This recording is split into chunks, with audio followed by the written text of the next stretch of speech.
नमस्कार। सुनो कहानी श्रृंखला के अंतर्गत प्रस्तुत है कहानी इंस्टॉलमेंट, जिसके लेखक हैं भगवती चरण वर्मा जी। चाय का प्याला मैंने होठों से लगाया ही था कि मुझे मोटर का हॉर्न सुनाई पड़ा। बरामदे में निकलकर मैंने देखा चौधरी विश्वंभर सहाय अपनी नई शेवरेले 6 पर बैठे हुए बड़ी निर्दयता से इलेक्ट्रिक हॉर्न बजा रहे हैं। मुझे देखते ही वह हेलो, गुड इवनिंग सुरेश कहकर कार से उतर पड़े। गुड इवनिंग चौधरी साहब, अभी चाय पीने बैठा ही था, बड़े मौके से आए। चौधरी विश्वंभर सहाय गठे बदन के लंबे से युवक थे। उम्र करीब 25 वर्ष की थी। रंग सांवला, चेहरा लंबा और मुख की बनावट बहुत सुंदर। बाल बीच से खिंचे हुए, कलम कान के नीचे तक और दाढ़ी मूंछ साफ। चेहरे पर पाउडर और क्रीम की एक हल्की सी अस्पष्ट तह। वे धारीदार सिल्क की शेरवानी पहने थे और उनकी टोपी जिसे वे हाथ में लिए थे उसी कपड़े की थी। गरारेदार पाजामा, पैर से मोजा नदारद लेकिन पेटेंट लेदर का ग्रीशियन पंप। चौधरी विश्वंभर सहाय के पिता चौधरी हर सहाय अवध के एक छोटे मोटे ताल्लुकेदार थे। विश्वंभर सहाय अपने पिता की एकमात्र संतान थे, लेकिन लड़कर प्रयाग चले आए थे। पिता और पुत्र के स्वभाव में काफी समता होते हुए भी हल्की हल्की बातों में आपस में गहरा मतभेद रहता था। चौधरी हर सहाय और चौधरी विश्वंभर सहाय शराब में बराबर रुपया खर्च करते, लेकिन जहां पिता महुए के ठर्रे की 1.25 बोतल पी जाते थे, वहां पुत्र विस्की के 2 पैगों से संतुष्ट हो जाया करते थे। ना पिता वैश्यागामी थे, न पुत्र। केवल पिता रियासत की कुछ जवान बारिनों और चमारिनों पर 10-15 रुपए महीना खर्च कर दिया करते थे, तो पुत्र नगर में सोसाइटी गर्ल्स की दावत पर तथा उनके खेल तमाशे दिखलाने में 10-15 रुपए महीना खर्च कर दिया करते थे। पिता और पुत्र दोनों की ही राजनीति में रुचि थी, लेकिन जहां पिता अमन सभा के सभापति थे, वहां पुत्र कभी कभी खद्दर पहनकर कांग्रेस मंच से व्याख्यान दिया करते थे। परिणाम स्पष्ट था। एक दिन पुत्र ने पिता को बाग में भूसा भरने वाली कोठरी में बंद कर दिया और गांव में फिर वापस न आने की कसम खाकर शहर की राह पकड़ी। 12 घंटे तक गुम रहने के कारण काफी छानबीन करने के बाद चौधरी हर सहाय उस भूसे वाली कोठरी से बरामद किए गए। अपने पुत्र की नालायकी पर चौधरी हर सहाय बहुत क्रोधित हुए और उन्होंने अपना पिस्तौल निकाला। पति का यह उग्र रूप देखकर चौधराइन साहिबा अर्थात चौधरी हर सहाय की पत्नी या चौधरी विश्वंभर सहाय की माता ने स्वरों के साथ रोना आरंभ किया। शायद पत्नी का अकेले रोना चौधरी साहब को बुरा लगा, इसलिए उन्होंने भी अपनी पत्नी के स्वर में अपना स्वर मिलाया। उसके बाद दोनों गले मिले। प्रयाग आकर चौधरी विश्वंभर सहाय ने सिविल लाइंस में एक कॉटेज किराए पर ली। घर से चलते समय वे काफी रुपए साथ ले आए थे। फिर उनकी माता भी किसी न किसी प्रकार घर का खर्च कूट काट कर 200-300 रुपया पुत्र को भेज दिया करती थी। यार सुरेश, 300 रुपए आज शाम चाहिए। आज दिन भर शहर की गली गली छान डाली, लेकिन कहीं इंतजाम न हो सका। आखिर में हार कर तुम्हारा दरवाजा देखना पड़ा। मैं मुस्कुराया। बस इतनी सी बात है, अभी लो। चाय का प्याला चौधरी साहब के सामने बढ़ाते हुए मैंने कहा। कुछ रुक कर मैंने फिर पूछा, यार ये ना पूछो, क्या कहीं से कुछ फरमाइश तो नहीं हुई है? मैंने भेद भरी दृष्टि डालते हुए पूछा। नहीं, फरमाइश नहीं हुई है, इसका मैं तुम्हें यकीन दिलाता हूं, सकपकाते हुए चौधरी साहब ने कहा। मैं ताड़ गया कि दाल में काला है। देखो चौधरी साहब, बनो मत, ठीक ठीक बतला दो, रुपया मुझसे ही लेना है। हंसते हुए मैंने कहा, भाई कल कार का इंस्टॉलमेंट देना है, बस इतनी सी बात है। आखिर तुम्हें ये क्या सूझी जो कार खरीद बैठे, जब तुम्हारे रोज के खर्च भी मुश्किल से चलाए चलते हैं? मैंने पूछा। यार उस दिन फंस ही गए, अब क्या किया जाए? किस दिन? अच्छा, तो जो बात अभी तक किसी ने नहीं बतलाई वह तुम्हें बतलानी ही पड़ गई। तो सुनो, अभी 3 महीने पहले की बात है। भुवन के बड़े भाई आए थे, उनसे मिलने के लिए मैं सुबह उनके बंगले पर पहुंचा।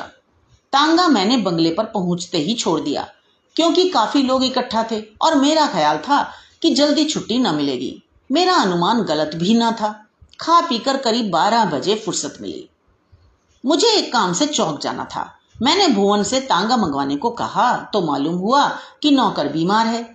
यह सोचकर कि बाहर निकलकर कोई सवारी ले लूंगा, मैं भुवन के बंगले से चल पड़ा। भाई सुरेश, जानते ही हो कि बरसात की धूप कितनी कड़ी होती है। ठीक दोपहर, जमीन जल रही थी और खोपड़ी चटकी जा रही थी। फाटक के बाहर आकर मैं एक पेड़ की छाया में खड़ा हो गया और सवारी की प्रतीक्षा करने लगा। मैं करीब आध घंटे वहां खड़ा रहा, लेकिन कोई खाली तांगा ना निकला। तबीयत परेशान हो गई। मेरा बंगला वहां से करीब 2 मील की दूरी पर था। पैदल चलने के ख्याल से ही आंखों के आगे अंधेरा छा जाता था। कुछ समझ में न आ रहा था कि क्या करूं। अंत में मैंने यह तय किया कि यदि 10 मिनट में कोई सवारी नहीं आती तो जान पर खेलकर घर तक का रास्ता पैदल ही नापूंगा। 10 मिनट भी हो गए पर सवारी का पता नहीं। अब मैंने चलने के लिए कमर बांधी। पैर उठाया ही था कि इक्के की घड़घड़ाहट मुझे सुनाई दी। पीछे मुड़कर देखा तो एक खाली इक्का चला आ रहा था। मैं रुक गया। सुरेश, सच कहता हूं कि उस इक्के को देखकर जान में जान आई, लेकिन उस इक्के की बाबत यहां कुछ बतला देना आवश्यक होगा। मेरा यह ख्याल है कि वह इक्का गदर के पहले बना होगा, क्योंकि इतनी पुरानी लकड़ी की चीज मैंने कभी ना देखी थी। पहिए छोटे छोटे, जिन पर लोहे का हाल चढ़ा हुआ था, धुरे से निकलने की लगातार कोशिश कर रहे थे, लेकिन निकल ना पाते थे क्योंकि लोहे की एक एक कील उनको रोक रही थी।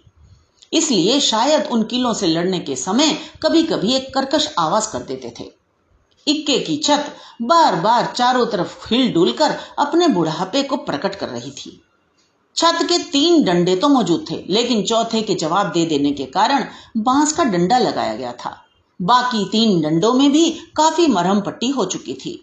उस इक्के पर एक गद्दा बिछा था, जिसके ऊपर का कपड़ा फट गया था और रुई हवा में उड़कर दुनिया में घूमने फिरने की सोच रही थी।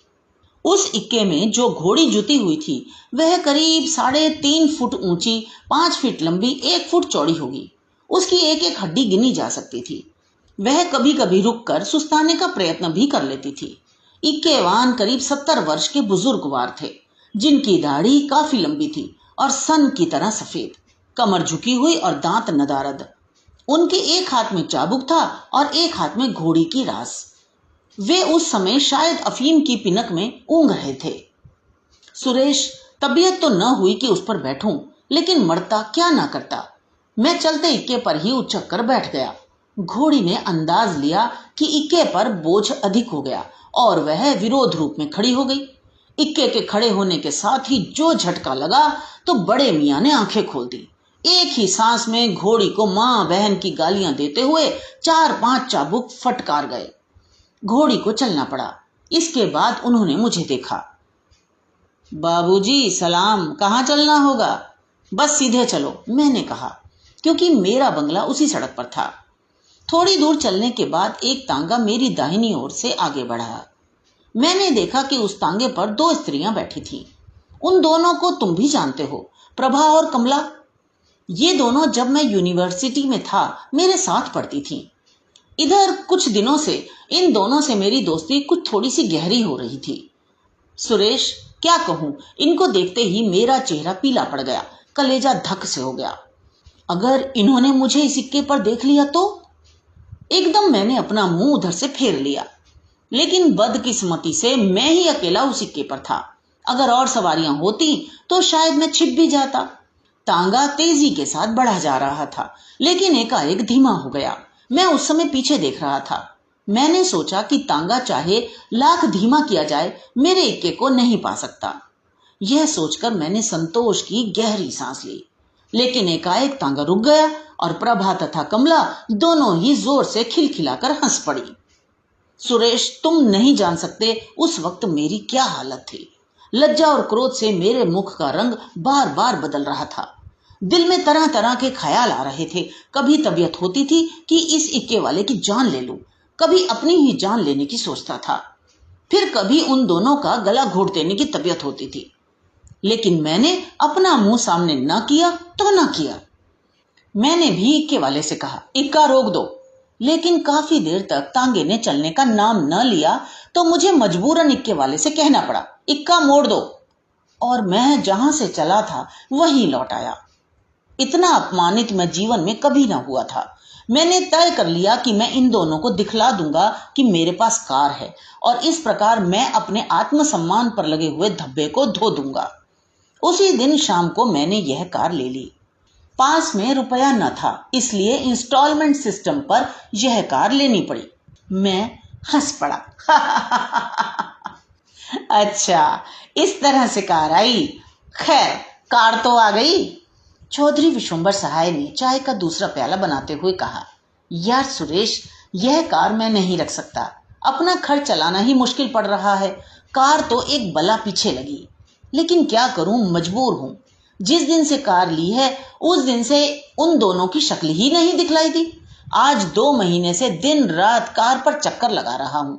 शहर की हर एक सड़क छान डाली और उनके मकान के तो न जाने कितने चक्कर लगा डाले, सिर्फ इसलिए कि वे मुझे कार पर कहीं देख लें। लेकिन न जाने कहां गायब हो गई कि उनका पता ही नहीं लगता। जिस दिन उन्होंने यह कार देखी उसके 2-4 दिन बाद ही मैं यह कार बेच दूंगा। बाबा, मैं कार से बाज आया। अच्छा, अब इंस्टॉलमेंट के लिए रुपया तो निकालो। तो ये तो थी कहानी। मुझे आशा है आपने आनंद लिया होगा। तो मिलते हैं अगली कहानी में। धन्यवाद।